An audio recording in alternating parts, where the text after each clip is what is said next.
Well, party peoples of the interwebs, I guess you could say that Ann Selzer has lost her fizz.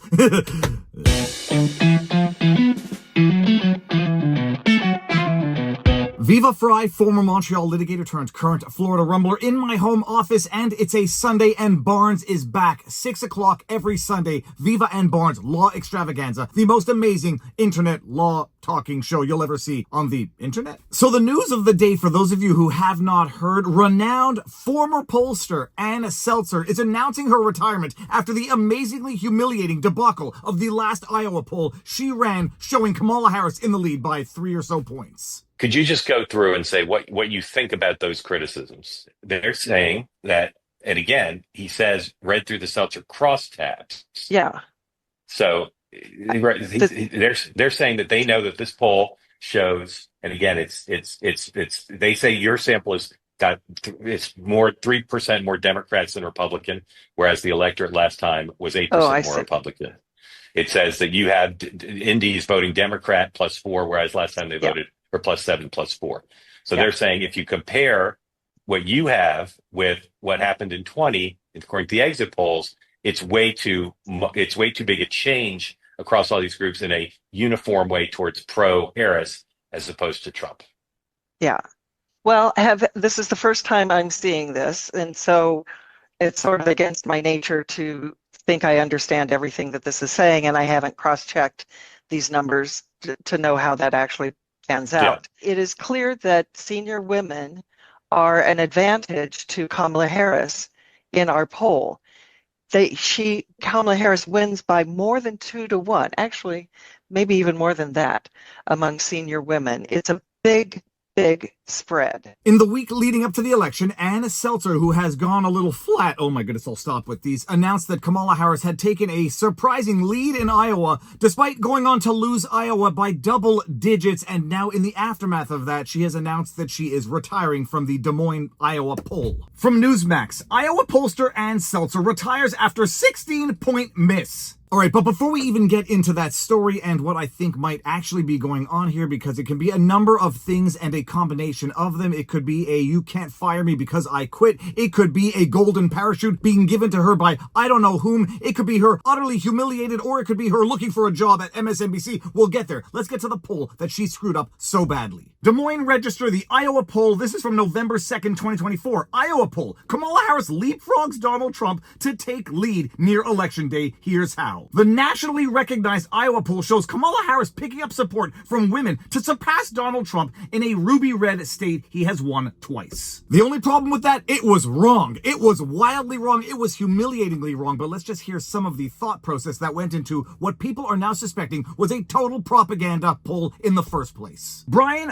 Fenestill, Des Moines Register, November 2, 2024. Key points. Democrat Kamala Harris leads Donald Trump in Iowa, 47% to 44%. A new Des Moines Register Mediacom Iowa poll shows. A victory for Harris would be a shocking development after Iowa has swung aggressively to the right in recent elections, delivering Trump solid victories in 2016 and 2020. The poll shows that women, particularly those who are older or are politically independent, are driving the late shift toward Harris. Trump continues to lead with his core base of support: men, evangelicals, rural residents, and those without a college degree. Holy crab apples, reading the past in real time, you really get to interpret it in light of the headlines that you saw going on before the election and the headlines going on after the election. Men without college degrees are going to ruin this country. If I can quote Ali Samarco, the person I'll read her tweet right now. Ali Samarco at Ali_Samarco. White men without college degrees are going to ruin this country. In the weeks leading up to the election, you had the headlines running that Trump is losing support with women, with white women, because apparently white women across all of America are obsessed with abortion. You had these headlines running, and the headlines proved to be totally false. But now you read the rationale, the justification for this shocker of a poll, and you might be very well inclined to think that Ann Selzer literally produced that poll so they could run with those headlines, that this was all propaganda, either paid for or invested in a future, that it was an outright lie to begin with, intended to manufacture reality reality, and now that reality has come crashing down, Ann Selzer has got to retire. The results follow a September Iowa poll that showed Trump with a 4-point lead over Harris, and a June Iowa poll showing him with an 18-point lead over Democratic President Joe Biden, who was the presumed Democratic nominee at that time. Quote, "It's hard for anybody to say they saw this coming," end quote, said pollster J. Ann Selzer, president of Selzer & Co. Quote, "She has clearly leaped into a leading position," end quote. And then you got the updated headline underneath pollster J. Ann Selzer, quote, "I'll be reviewing data after Iowa poll misses big Trump victory." Was it a lie? Was it paid propaganda? Was it wishful thinking? Was it a combination of all three? Who knows? We may never know. But one thing we know now is that Ann Selzer is allegedly retiring, but is she actually retiring? Back to the Newsmax article, the Trump campaign predicted biased polls attempting to show bloated support for Vice President Kamala Harris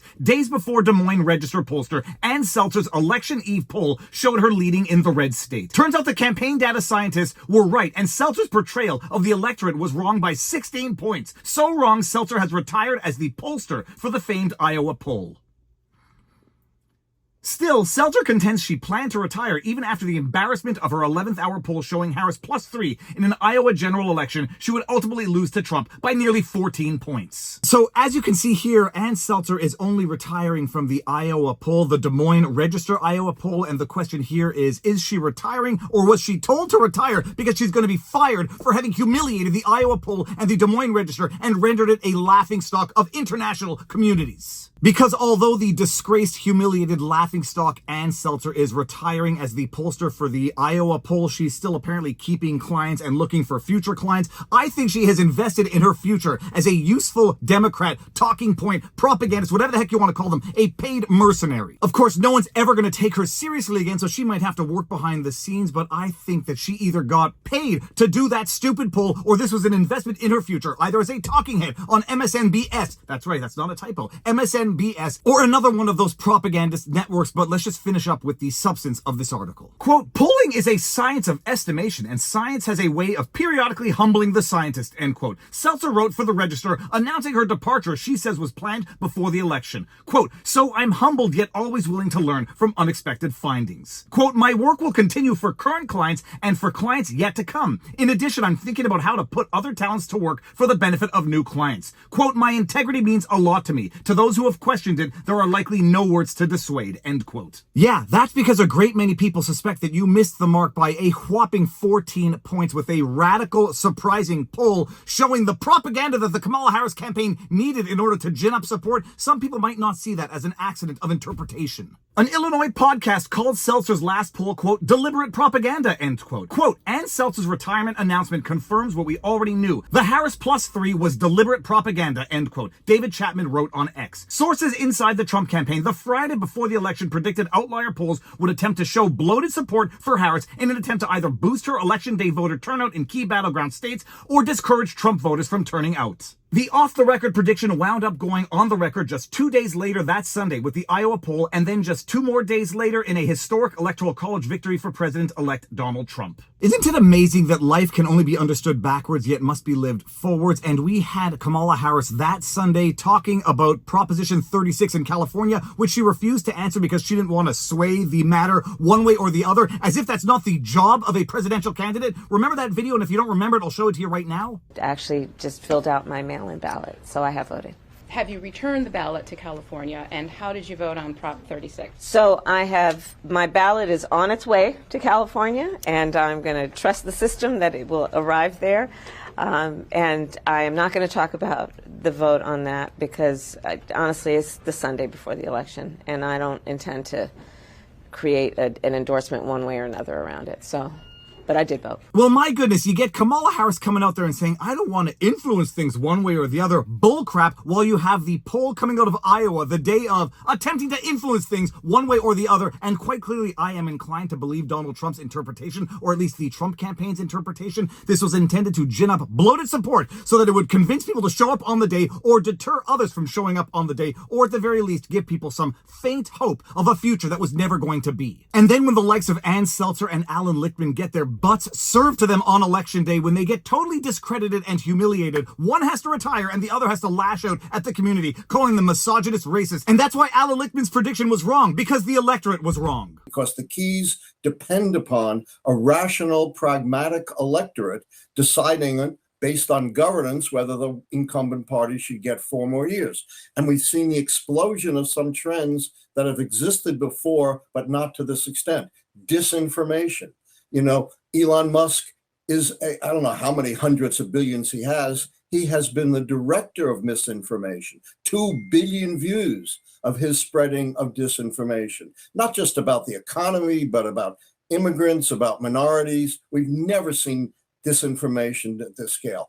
Next, we have never seen to this scale the agitation of 3 trends that have been very deeply embedded in American history: misogyny, racism, and xenophobia. You know, the first anti-immigrant law was 1798, and Donald Trump wants to revive it. Well, I'm on the fence as to what to make of Ann Seltzer's sudden retirement. On the one hand, she's still keeping a business, still keeping clients, and looking for how to better serve those clients on a going forward basis. I think the Democrats understand now they have a useful mercenary on their side. I think the Des Moines Register realized they had a partisan hack liability on their side, and they said, Ann, you'd better retire, otherwise we're going to fire you. One thing's for certain, I think Ann has invested in her future as a useful political tool to be exploited as necessary by the Democrat Party behind the scenes, however, because her face is now synonymous with humiliation. Shame.